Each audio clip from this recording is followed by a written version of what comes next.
Hello and welcome back to another episode of Headstrong.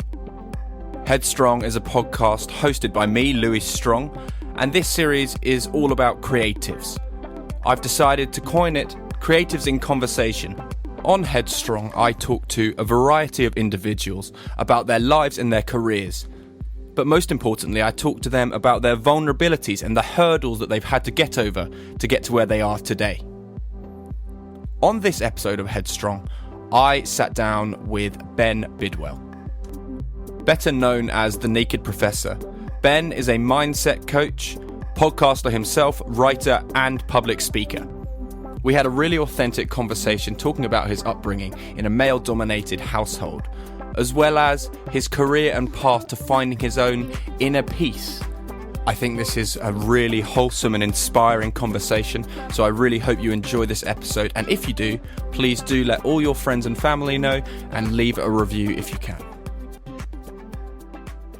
Well, Ben, thank you very much for joining me on Headstrong today. I know it's an early morning for me, probably more so than you, but thank you very much for joining me. Yeah, I appreciate it. Your commute's been a bit longer than mine, I think. So.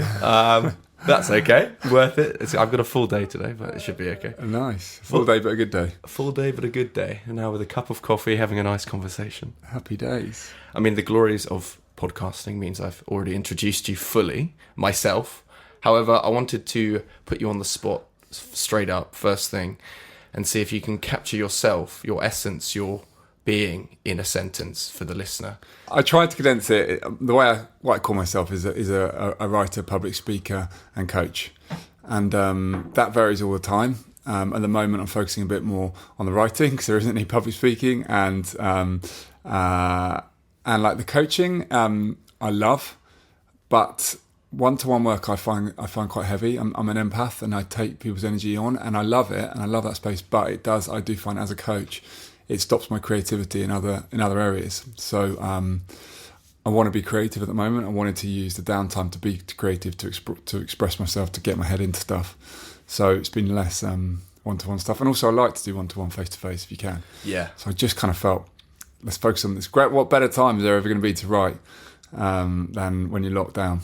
Definitely. You've got to capture the timing, as always. Yeah. It's definitely impossible to capture your entire journey in a single podcast. Obviously, you have your own platforms and so forth where you express all that. But what I wanted to do was capture as much as I could in this small space of time, if we can. And I know it's very cliche, but let's try and just talk about your journey and see where we get to. Nice. So, you grew up in a male-dominant household. Yes. And that shaped your early life. Can you just describe what that was like at the start? Yeah, so I always say that my mum she says it to this day, she says, all I ever wanted was 3 little girls. And she goes, and look what I got. And she's got 3 big boys. And I was the kind of the final go, if you like. I was meant to be Sophie. And my brothers are 6 and 8 years older. So it's kind of, they'd had their 2 boys and mum was just desperate for this little girl. And I think there's this famous reaction somewhere in our family when news sort of spread that I popped out. It was kind of like a sort of plethora of kind of, oh dear, that kind of hasn't gone to plan. I've got Sophie's legs if I give them a shave, but and I guess I'm growing Sophie's hair. But I'm a man, and so I was the youngest child, 6 and 8 years older than my 2 brothers, and. I guess, for me, it had a massive shaping in my life. And I never knew that at all until I started sort of doing some introspective work. You know, I had a really lovely childhood. I was very fortunate in the surroundings I had, the environment I had, 2 great parents, 2 brilliant brothers. But as a youngest, I definitely grew up with this perspective that I was kind of less value, less significance. When I spoke, my voice didn't seem to matter as much as the other people. Whatever I was achieving, my 2 older brothers had already achieved it a long time ago and were doing way more interesting things. And no one did anything wrong or meant it, but I just took on this perception myself of kind of, I was of less value. And, we're highly impressionable as children, and I took that ownership or that understanding, that perspective of myself into my adulthood. As a teenager, I was very lost as to who I was. Again, I didn't know that at the time, but I was all about trying to validate myself. I was desperately trying to just prove myself as someone of value, someone of worth, and that meant conforming with what I thought society wanted of me. And that probably comes from the definition of what you thought man or masculinity meant at that time, which to, I suppose, a naive young man that we've all been, for the male listeners, probably comes to athletic, strong, dominant, and those are the kind of the adjectives that you'd use to describe. And that probably is fair to say that was shaping you at that time, perhaps, and was giving you that sense of value or lack of. Yeah, totally. You know, like society doesn't do it intentionally, but there definitely, I grew up in the 80s, there definitely was this perspective of what a man should be, and or who a man should be, or how a man should be. And it wasn't who I was at heart. You know, my mum is a nurse. She's like an incredibly loving, empathetic, kind, compassionate woman. And I definitely had that in me. But society everywhere was telling me, like you just said, you've got to be strong, tough, you know, you've got to be the man. That's how you're going to thrive in life. So at a young age, I already think I had this conflict of who I really was, but who society was telling me to be unconsciously. You know, everywhere I looked, I just had these messages. If you want to be a success as a man, this is what you've got to be. So, so I buried who I was and chose the path of kind of trying to get validation. Because I think it's this cocktail of stuff, isn't it? That because I didn't feel validated, I didn't feel a value myself, I had to go looking for it in other people. That's interesting. My next question was, what does the word validation mean to you? Maybe back then it had a different definition as to what it means now. Yeah, just accepted. You know, just accept, like, just people looking at you going, yeah, you know, they're good, you know, in whatever capacity, just, yeah, you know, that accepted. And the way I phrase it, our ego, that's what it craves. You know, it's one of the things that it deems to be part of living safely is you're accepted by your peers and you're validated by them.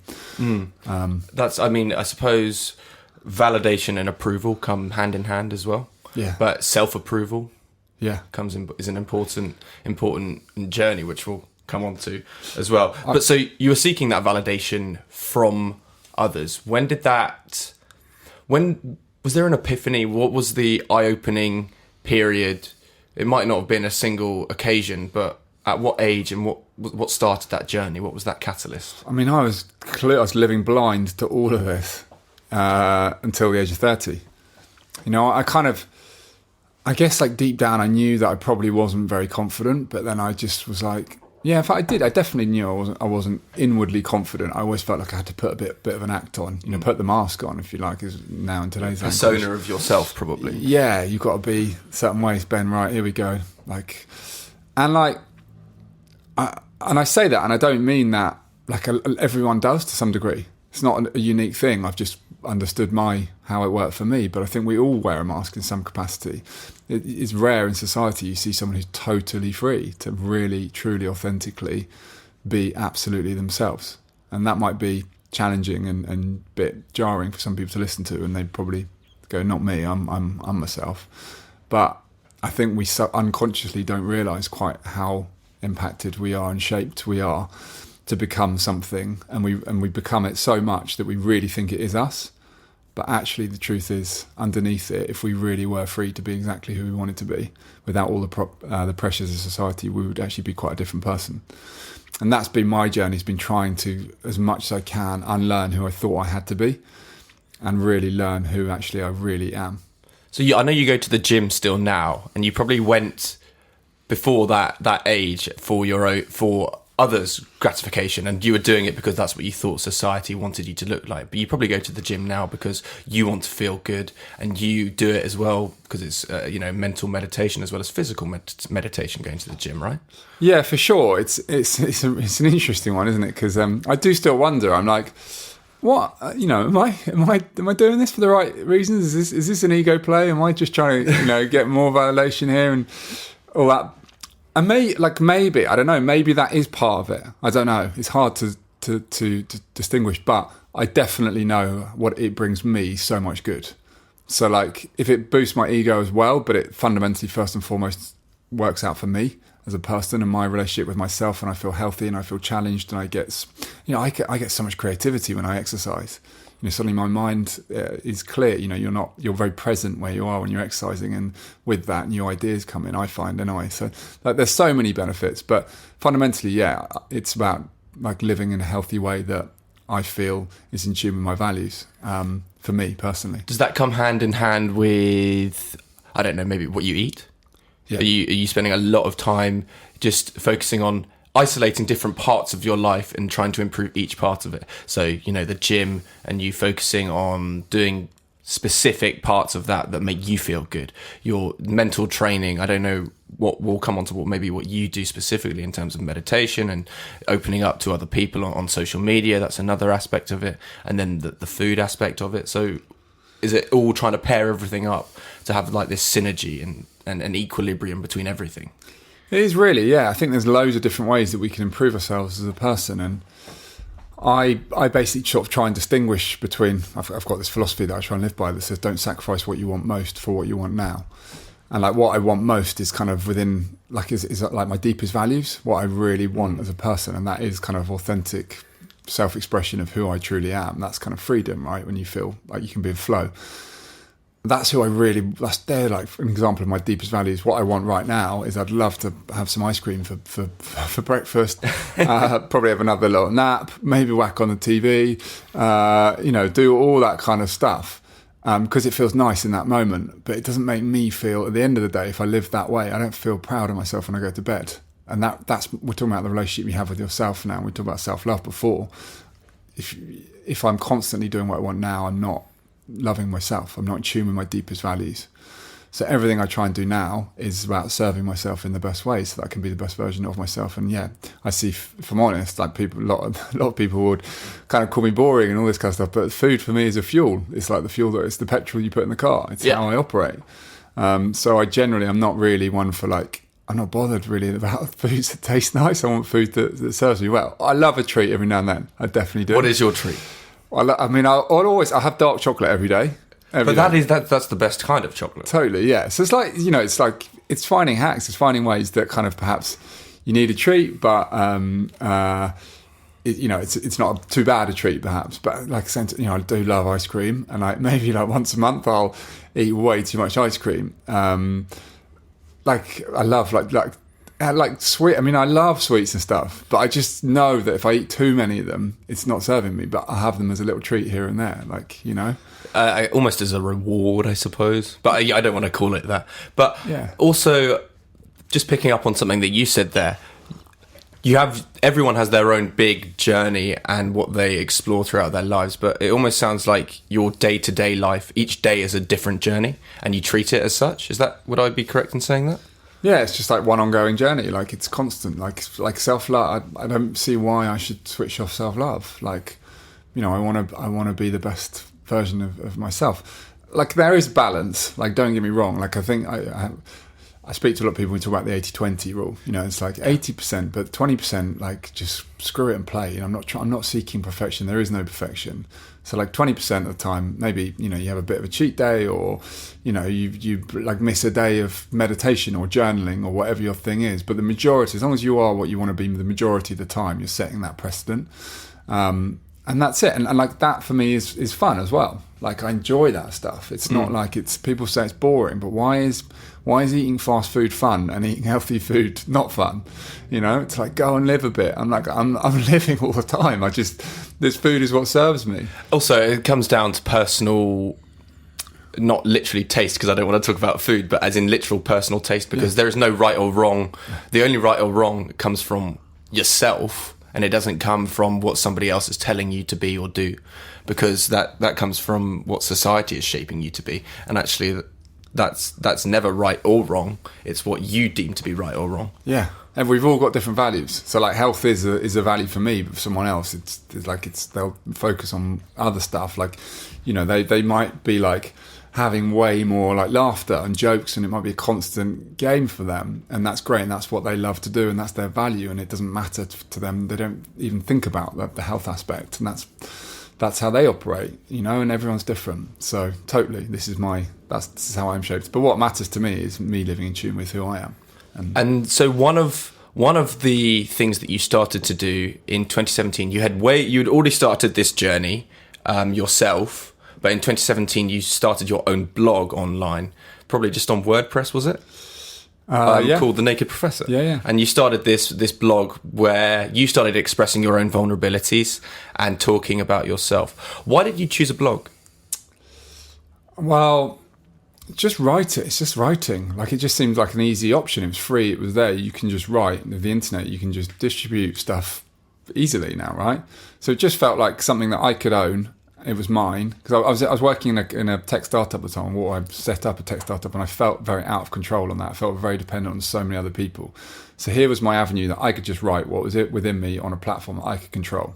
So I'm gonna do that, and it just felt right. I wanted to share, and like, it was a pretty vulnerable act, if I'm honest. Like, you know, I wasn't sure what my family would make of it. There was some interesting aspects to it, so. Like, I didn't know, but I just knew it felt right for me. Did you have any dialogue with, for example, your family or friends before you started it? Or was it actually an internal act where you said, "Do you know what, I don't want to think about what anyone else thinks of this. I'm going to do it for myself.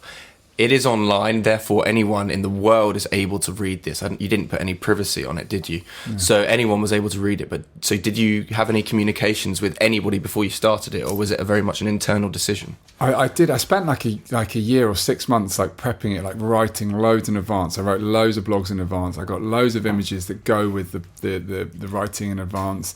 And like, I did so much.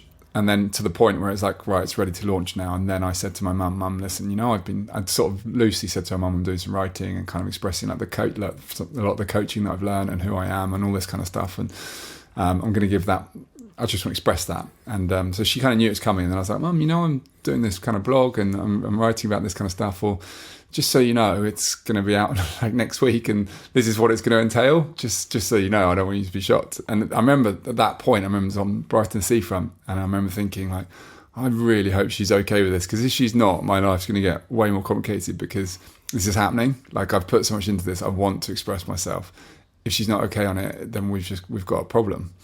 And I remember she just looked at like some of the, as you all know, some of the images are quite pretty out there. They're quite quirky, let's say. Yeah. And they match the name of the blog, The Naked Professor. And yeah, like, I remember showing her, and she sort of took off, like, in fact, she put on her glasses and looking at like these pictures. I was like, oh my God.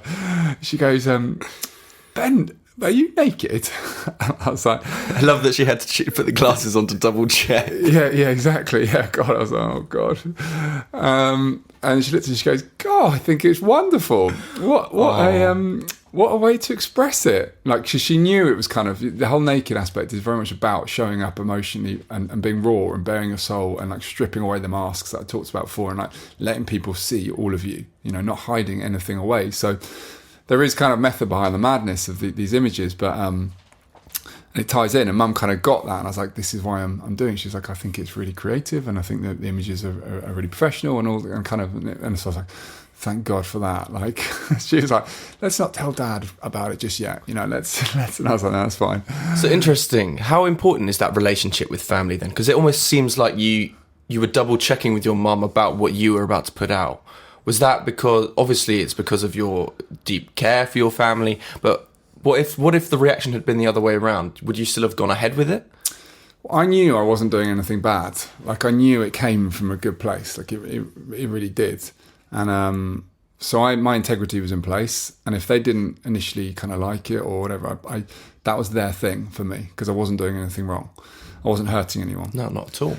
In fact, it was a very suitable time, and there was a lot of, you know, so much press about male suicide and men needing to talk more and stuff like this, that maybe if I'd tried to do it 5 years ago, it'd have been like, I just don't get what the hell you're doing. It's really just very strange, Ben. But at this point, it's kind of like, okay.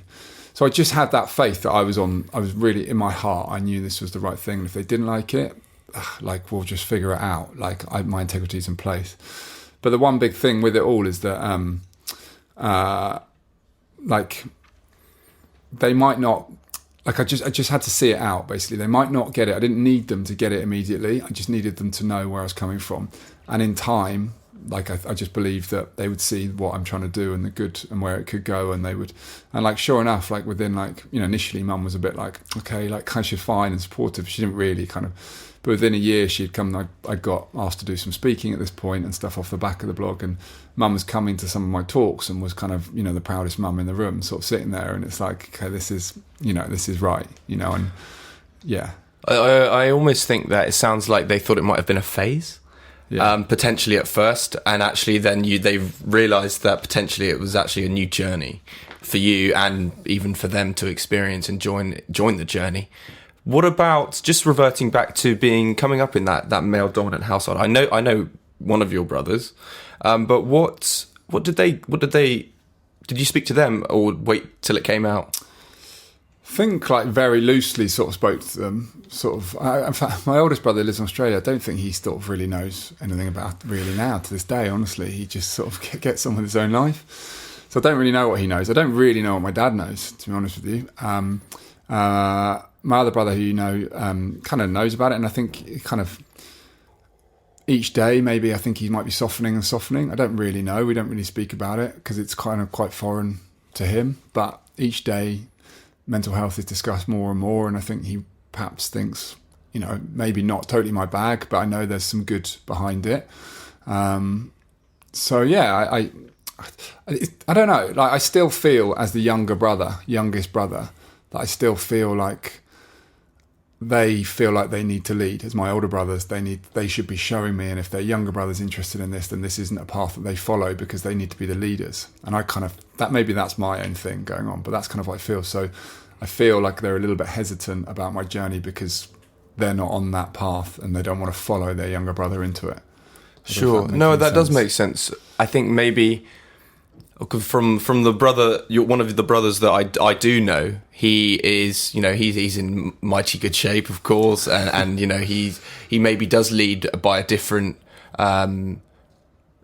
certainly probably leads a different life to you in terms of what journey he's on, but he probably understands that the word masculinity different to you, considering what you bear and what you open up. It's probably not my place to talk about family dynamic and whatnot, of course, but no, it's fine. And like this is the big thing for me, is that, you know, I really, everyone does have their own journey, and I don't blame anyone for the journey that they're on. You know, I know that we're all, so much of us are a product of the environment we grew up in, and that's where we end up. So I'm very respectful of where everyone's at, and understand that, you know, I'm on my journey because of so many different cocktails of things.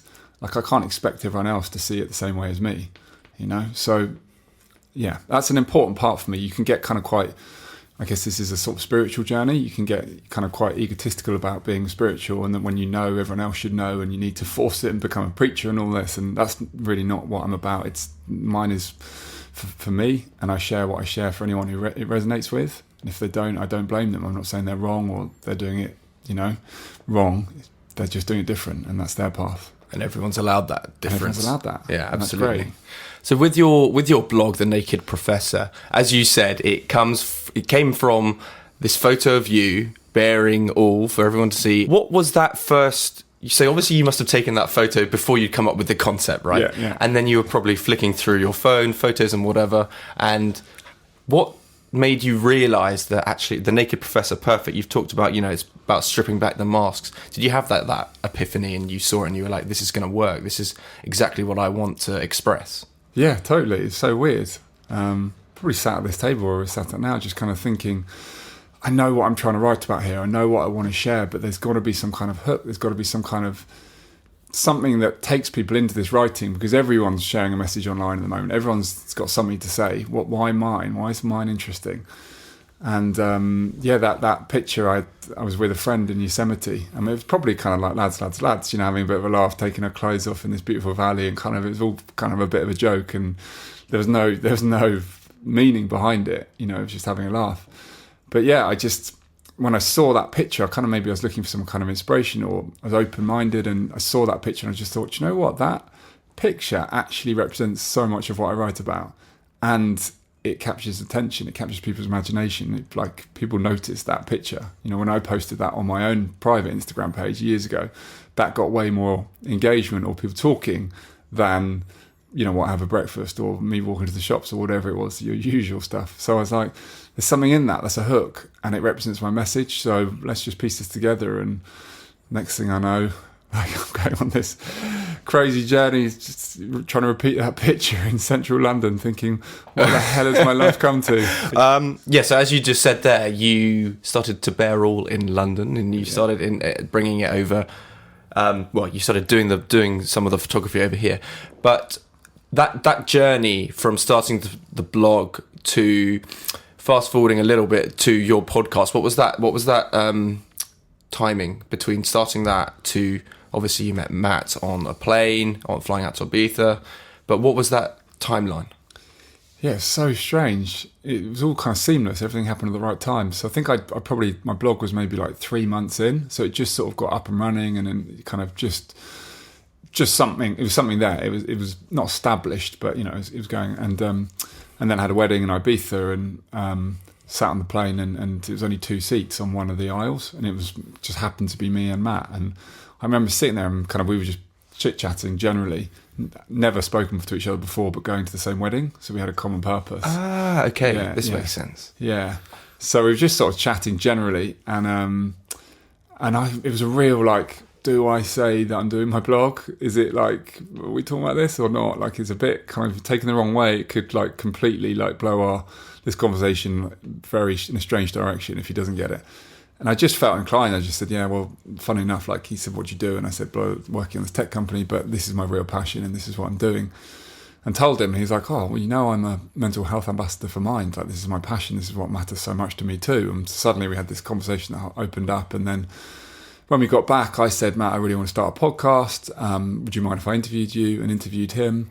And then kind of we were chatting sort of ongoing after, generally, about our passions in this space.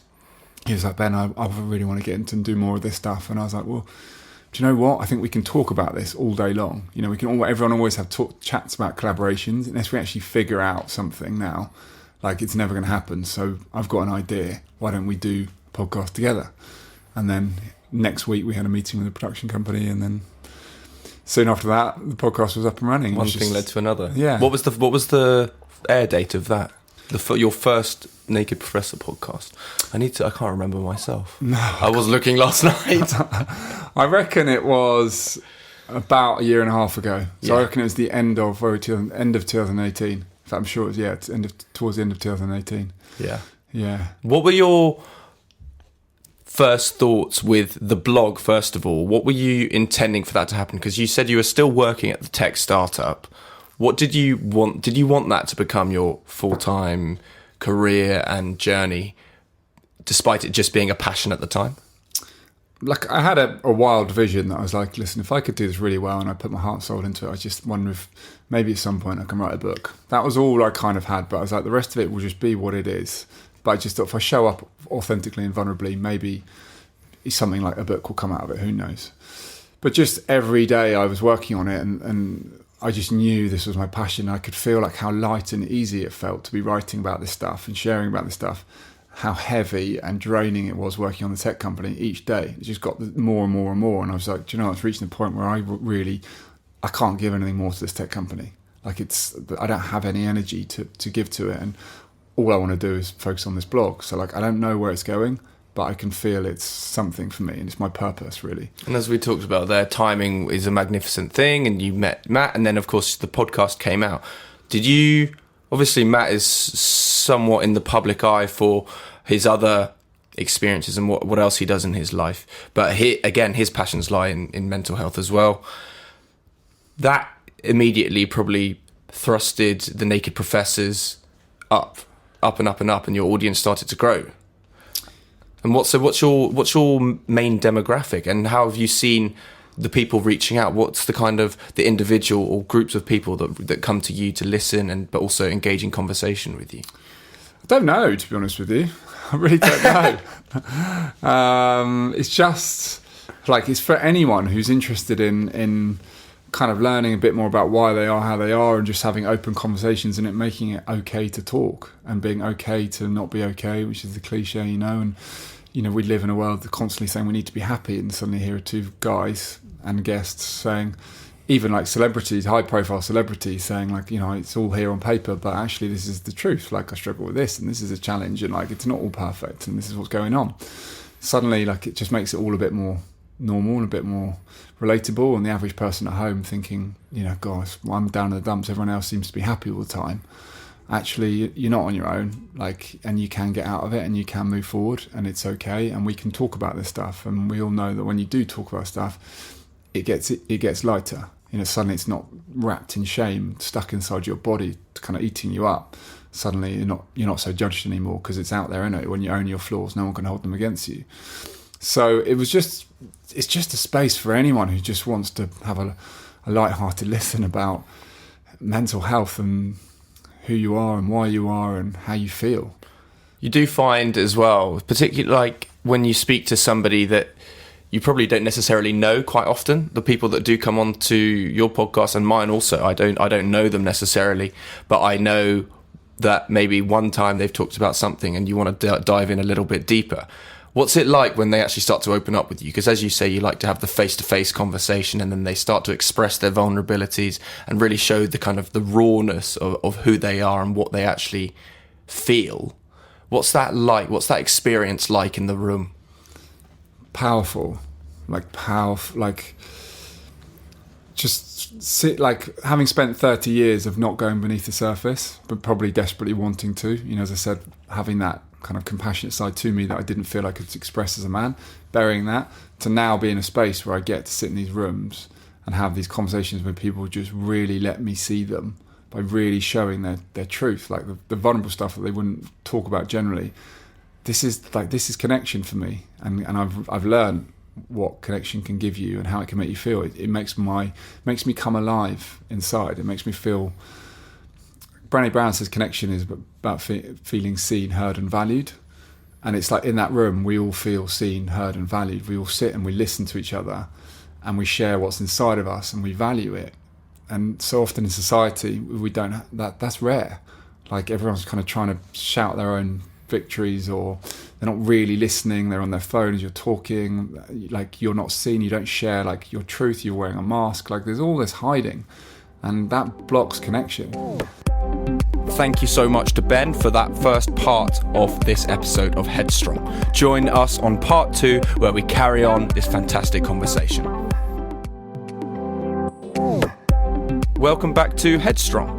This is Creatives in Conversation, and you're listening to an episode with Ben Bidwell, better known as the Naked Professor. If you're enjoying the episode, please do wait till the end and then leave a review and tell all your family and friends so we can keep getting Headstrong out to everybody. Enjoy.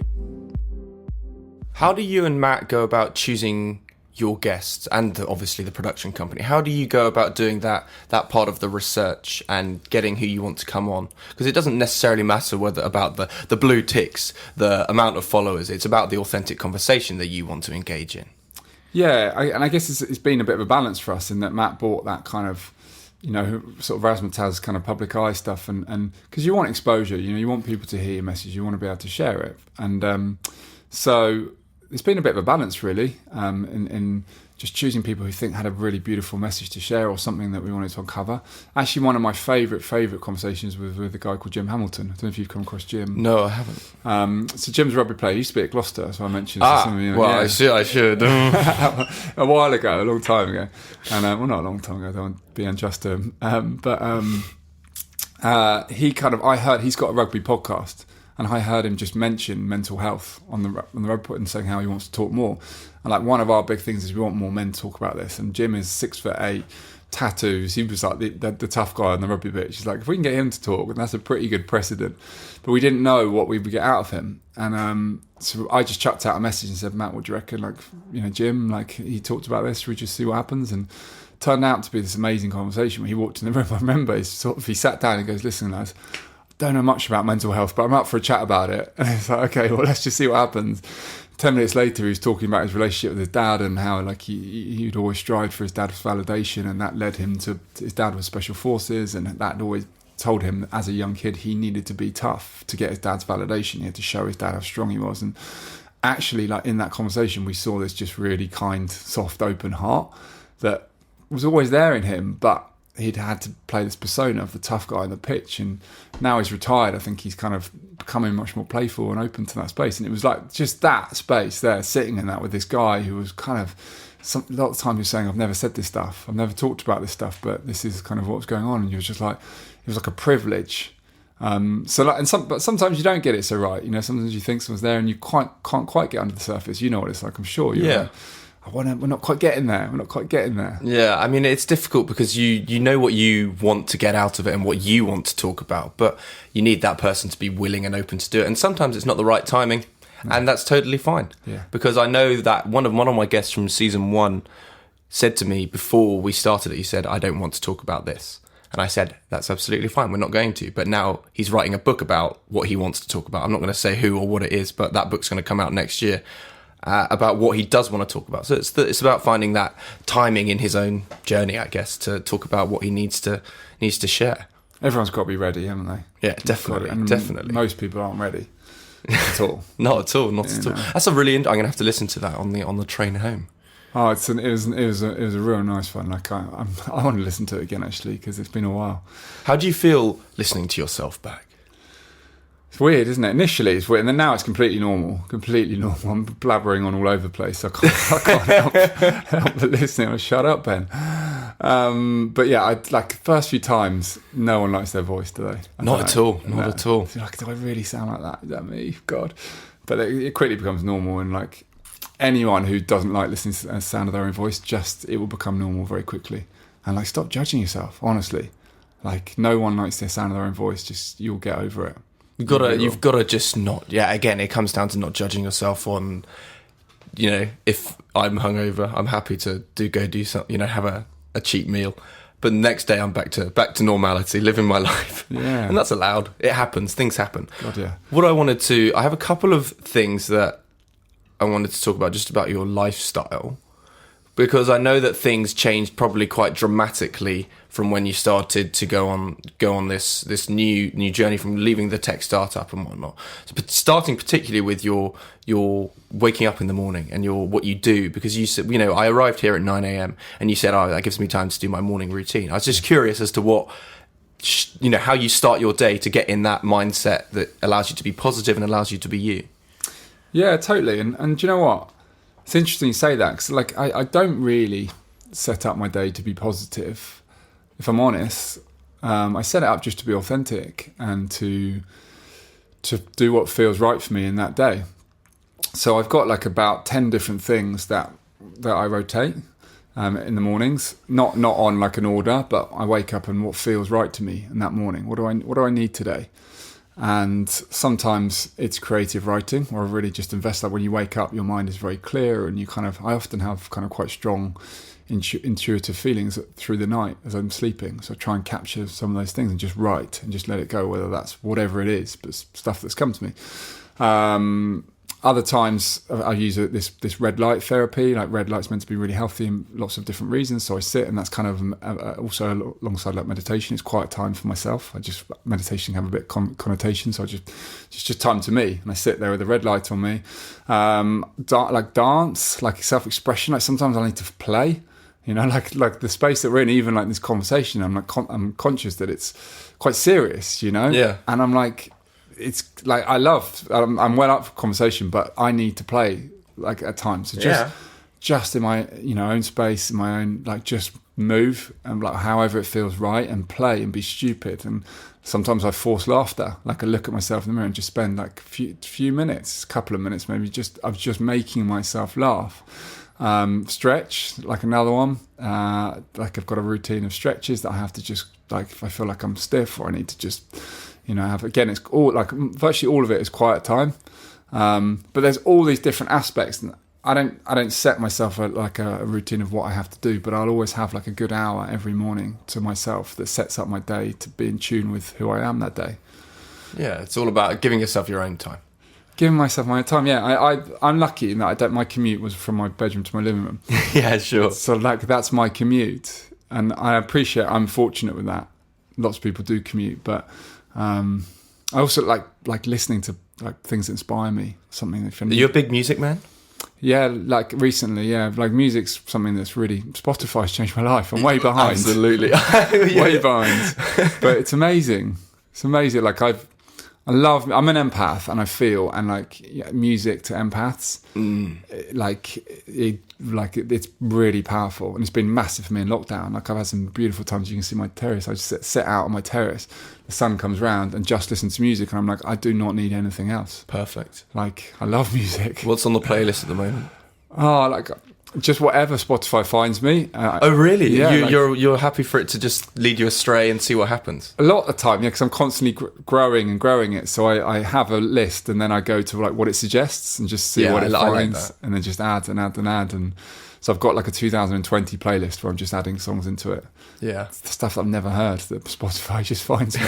It's amazing. It's amazing how much content there is actually on there. You forget. It's not just this chart music, whatever. There's so much content, and also all the podcasts are on there. That's it, of course. Yes, of course. No, it's really good. Are you listening to any podcasts at the moment? Yeah, I've got a long list. Like, there's just so many I want to listen to. I've got a long list of ones that I guess like my go-tos. Well, this is kind of my secret one that I love. I kind of keep to myself, but it's called Quote of the Day. Okay. And every morning it's just a quick 10-minute chat about a quote, like someone delivering an inspirational speech that I love. Like that just gives me a 10-minute blast sometimes if I want that. Brené Brown's got a podcast, which is for me is like a godsend. I just want to know everything she knows. Yeah, absolutely.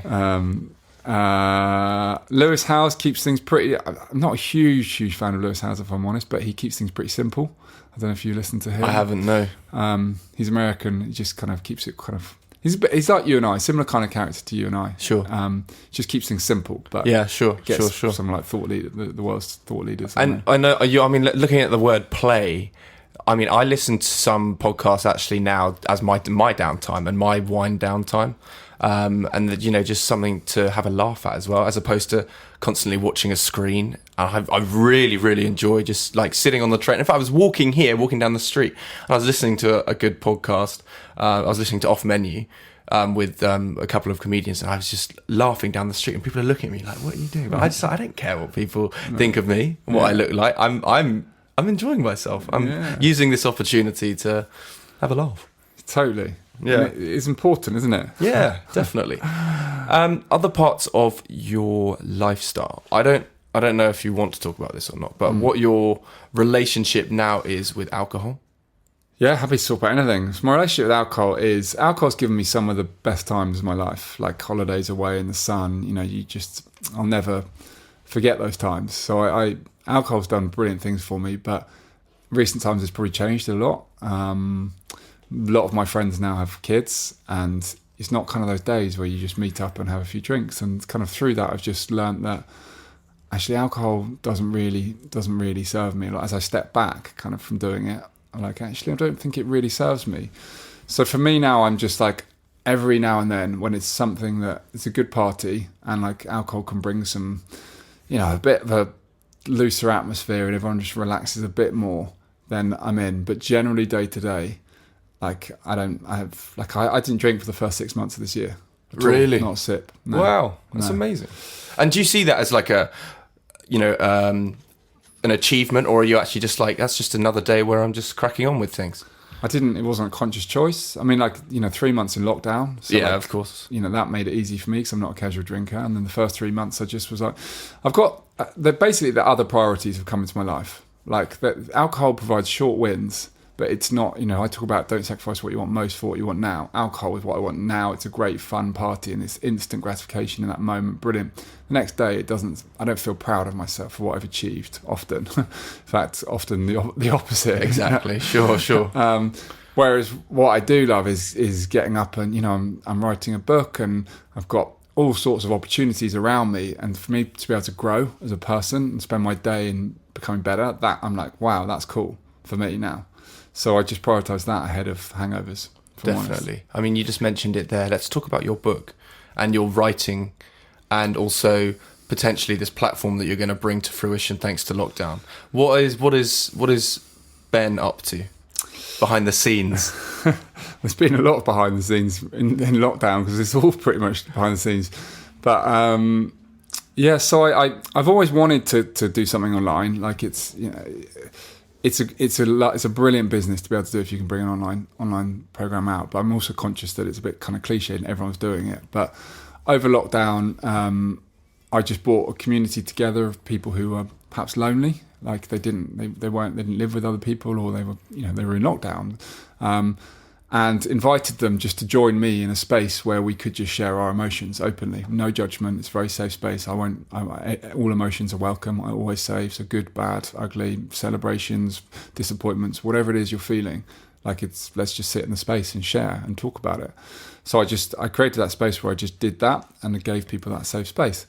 And just the reactions I had from so many people saying how wonderful it was and how impactful it was, and this community grew where people were supporting each other and reaching out, and people who didn't know each other were now messaging regularly, and it just became this beautiful space. And I was like, this feels like it's really needed.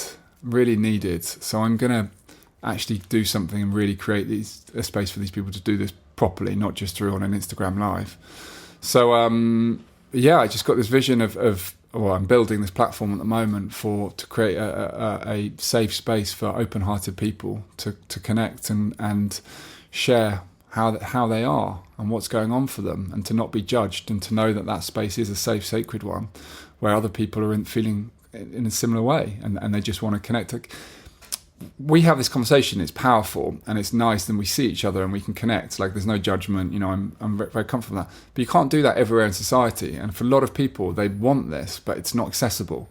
So I'm trying to bring that platform to them, say, hey, here are all the people who feel this way and want to connect with people like you but live far away from you and you wouldn't reach each other, and you can now connect through this space and let each other see each other and become friends and or not. It's not everyone has to be friends in the platform, but you find your people. You find people who resonate with you in the safe space. You've got to be able to explore that space and just find the people that you engage with, and maybe share the similar stories to, or you could be complete opposites but somehow click.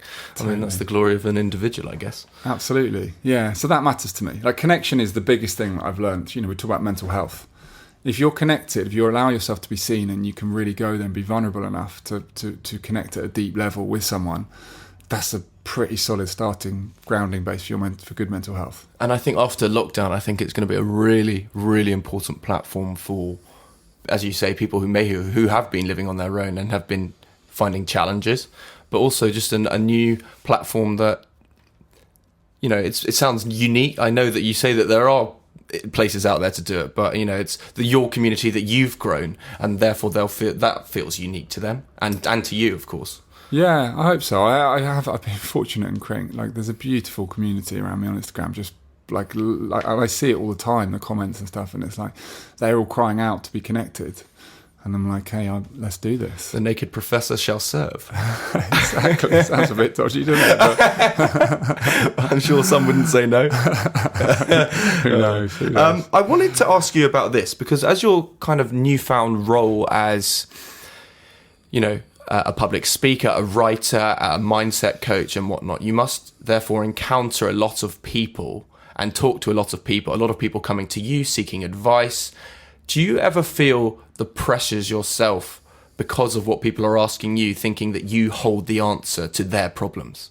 Is that a burden on you, and sometimes a weight on your shoulders when people come to you and say, this is what I'm feeling, can you help me out? Let's talk. Come on, help me. Does that weigh on you? Yeah, it does, if I'm honest.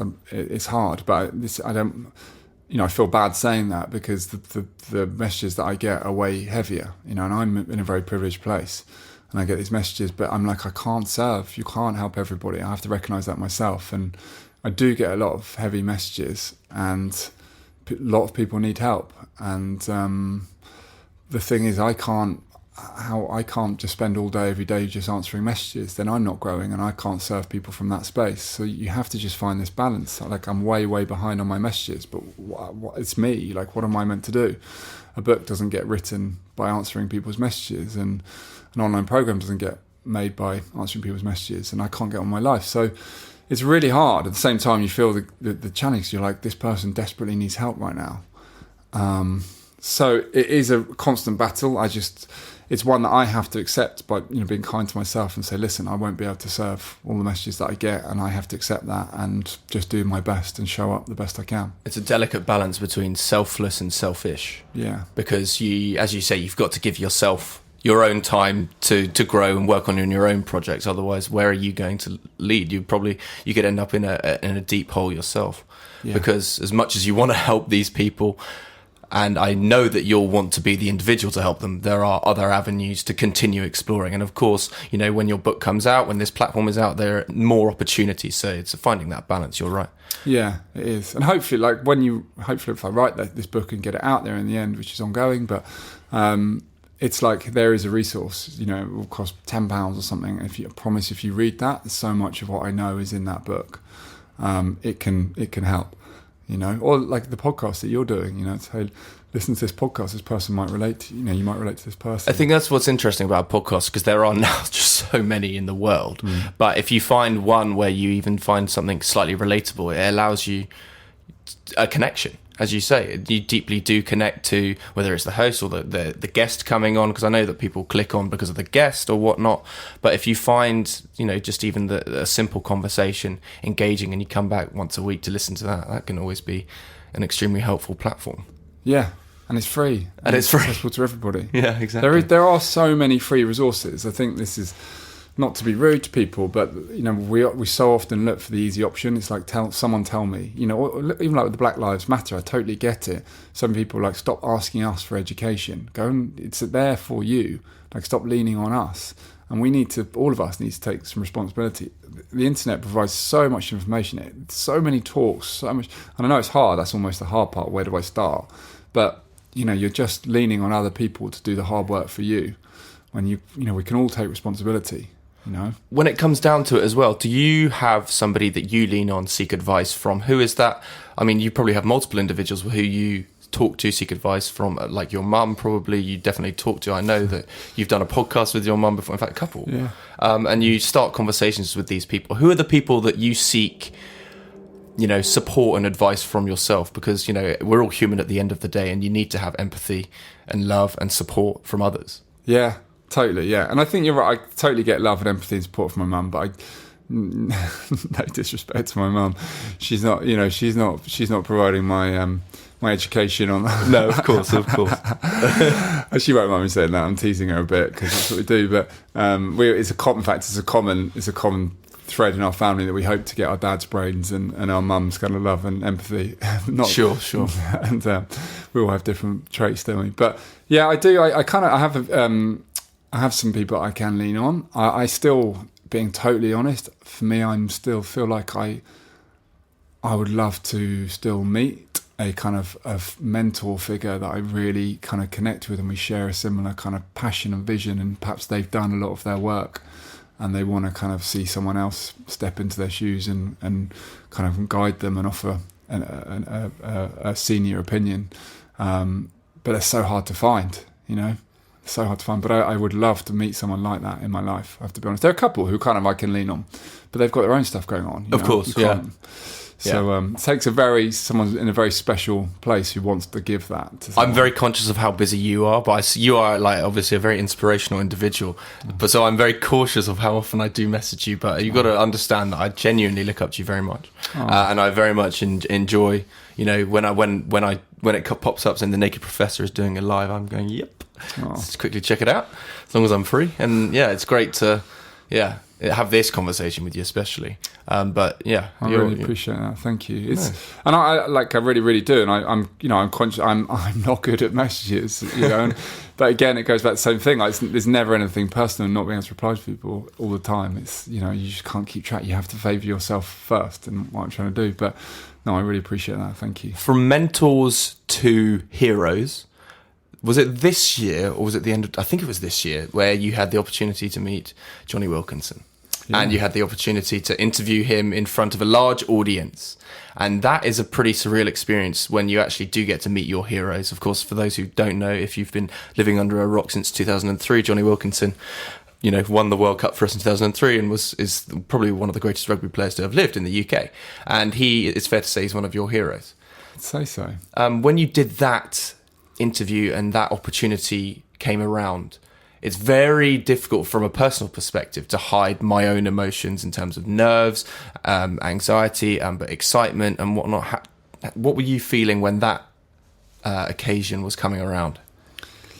Yeah, like I love this question because it's like, I don't know, anything about how you're feeling I think I love. But yeah, I felt a huge amount, like huge excitement but huge nerves, like both of that stuff. Like, oh my God, like he was the main event of this show and I somehow was sitting next to him and doing the interview and everyone was there. Don't screw this up, Ben. You know, this is what everyone's here for. So hard. I know, but like, you know, that's what my thinking brain will be talking to myself. So like, to be honest with you, my process was not that I wanted to numb my emotions, but I just wanted to stay present. So when I met him, like, he was just someone I met, like you, and I was like, hey, you know, how you going? Let's like, how are we feeling about this? And and we had a little chat.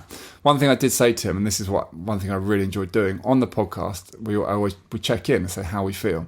With the interview with Johnny, I said, like, before we actually went on stage, I said, listen, I'm going to ask you how we feel at the beginning to tee it up. Like, this is men being raw, open. Let's set it up that way. I just want you to answer honestly, and I just want you to know as well that I'm going to say that I'm pretty bloody scared and nervous, because I will be at that moment. But don't, like, that's not going to overpower me. I'm owning it, and it's fine. And so don't be alarmed if I do say that, by the way. Yeah. So I said that, he was like, okay, cool. Like, you know, so we did that, and so I teed it up and said, like, Johnny, like, but want to start with how are you? I'll go first and share how I'm feeling, and said that in front of the live audience. And I'm like, everyone's looking at me like, this is pretty nerve-wracking. I don't know how this is going to go. Like, and just totally owned how I felt. And then from that, there's an element of freedom. And, you know, then I said to you, Johnny, how are you feeling? And he was like, yeah, like, actually, I'm quite similar. I don't really know how this is going to go. And I'm just, like, pretty, like, a little nervous, if I'm honest. Like, let's just see how it goes. And we kind of cleared that. And then we just sat in this empty space of like, well, yeah, we know how we feel now, so let's go on with it. But, like, fundamentally, so I did feel that, but fundamentally, it was just a massive sense of pride. Like, I knew it was a challenge, but it was a challenge that would make me grow massively, and it was a challenge that no one could take away from me. Every time I doubted myself, it's like, well, you've sat on stage, you've done that interview, you know, you're a better person for that. You can't. No, I can't. My rational brain says, Ben, you're not good enough. It's like, well, Ben, you've done a live interview with Johnny Wilkinson on stage, so you can't say you're not good enough because you've done that. Like, you know, that's getting out of your comfort zone. That's growing. So each time I do it, I just see it as an opportunity. I try and be curious and lean into it, and like, who am I going to become from this? How's it going to go? Rather than try and focus on the fear, and like, which definitely could be there. You know, we all have that voice. Do we listen to it? Do we empower it? It's probably not one of yours, but treat everything as an opportunity. I mean, it's an amazing quote. I like that. Yeah. Just talking of quotes, I wrote one down that I really love of yours, which is live life as an experience to be celebrated, not a problem to be solved. Yeah. And I really, really like that. But I wanted to ask you, in order to live by this, what are the important steps that you do? I mean, I know we've covered a lot in terms of how you wake up, in terms of playing, your stretching, the red light, meditating. But are there any like key principles that maybe, even if one or two people take away from this, what maybe they can do to live their life as an experience? Yeah, totally. So like, the way I see life is that we kind of have two different energies inside of us. One is like the fearful voice. One is like always it's coming from a place of fear. Fundamentally, it's like, hey, you're not good enough to do this. Like, don't do that because you might fail, or you might get rejected if you try doing this, and all that kind of fearful voice. And that's relevant and prevalent in all of us. Like, we all have it. But then there's another energy inside of us, kind of, that I've referred to like as your heart, like your truth inside of you, your intuition, almost that energy inside of you that says, I really want to just express myself. I just want to play. I want to love. I want to connect. I want to just share what's inside of me, like, you know, just my truth, and be free, and like, hey, this is me. So the way I see it is that voice in your head that's like fearful, that's always trying to solve. It's rational. It's always trying to solve everything. And life is this constant, when you're in that space and you listen to it, it's constantly trying to rationalize everything and work it out. My dad was a lawyer, and I felt he lived in that space. He does live in that space a lot, and I don't mean it rudely. Like, he's constantly working everything out. If I say I'm going somewhere, he'll just work out the route for me. You know, everything is a problem to be solved. And for me, the way I see it, because I do see stress with that, constant stress. Likewise, yeah. I want to be like, I love the word surrender. Surrender to the challenges that come up. If we take the wrong route, we take the wrong route. But it's an adventure, and we'll play with it, and it will work out. We'll end up where we are when we are, and it will all be fine. And let's not stress about it, because the fun and the journey is in the journey itself. Like, if we play with it, we're present. If we just, be there rather than rationalise it all and work it out. For me, that's very much the masculine energy, working stuff out, and the feminine energy is just surrendering and playing and being present and loving the opportunity. And that, for me, I've switched. For the first 30 years, everything was a problem to be solved. How can I be accepted? How can I be validated? How can I not fail? How can I achieve? Who do I need to be? Work it all out. And now it's just like, kind of like, screw it. Like, I'm going to be me, and everything's going to be how it is, and I'm going to enjoy that. And that's that. Yeah. I love it. That's really, really interesting. And I hope people take away something really, really amazing from this. I always ask this question to every single guest, and I'm excited, very excited. I was excited before the podcast to hear your answer to this question. And so, what does the word headstrong mean to you? What honestly comes up when you say that is like trying to be rational, and that stuff that I talked about, trying to work everything out. So, like, I guess in my language, if I'm being totally honest, not to take it away from the names, it's a great name, but I want to kind of be heartstrong. Like, I don't want to work everything out from my head. My head is always thinking. I want to come from my heart, which is love and compassion and kindness and empathy. So I guess, like, if you're and everyone comes from different places in this, if you're trying to find like a middle ground to that, it's like you do have a conscious decision as to where you come from. So I guess for me, if you're going to be headstrong, it's almost like your head can make the conscious decision to come from your heart, if that makes sense. Yeah, sure. Like, that for me is like making the right choices, like choosing where you come from. Headstrong is like, I'm going off a tangent. I'm getting more into it. It's great. But like, we talked a minute ago about life being a problem to be solved or a journey to enjoy. And it's like, being headstrong is going, do you know what? I'm not going to solve this problem. I'm just going to enjoy the journey. Even though there's a voice in my head that's going, make sure you sort all this out. Make sure it's all fixed and sorted and rational and it makes sense and you're not upsetting anyone and all this da-da-da-da. Headstrong is saying, hey, let's just screw that and let's go with the flow and let's let this... Being conscious in the moment. Consciously choosing to be conscious in the moment, almost. Definitely. Does that make sense? Yeah, that makes a lot of sense. I really enjoyed that. And we might be renaming to Heartstrong.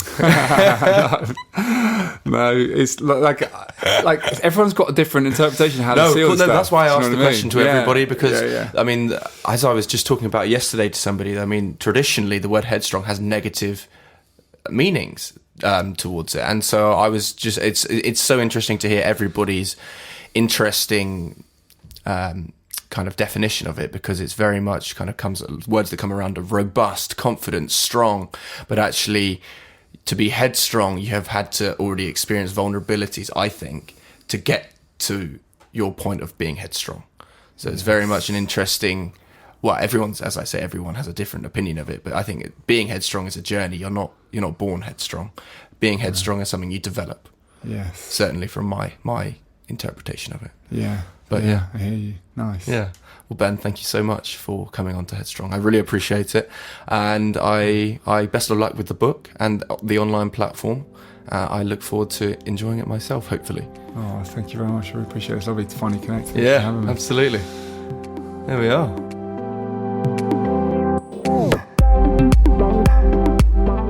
Thank you so much to the Naked Professor himself for giving up his time to talk to me on this episode of Headstrong. I really appreciate it, and all the best with his book and his new platform. If you enjoyed the conversation, please do go tell your family and friends and leave a review. Every review helps. Thank you so much for tuning in, and join me next week for the final episode of this Creatives in Conversation series. Catch you then.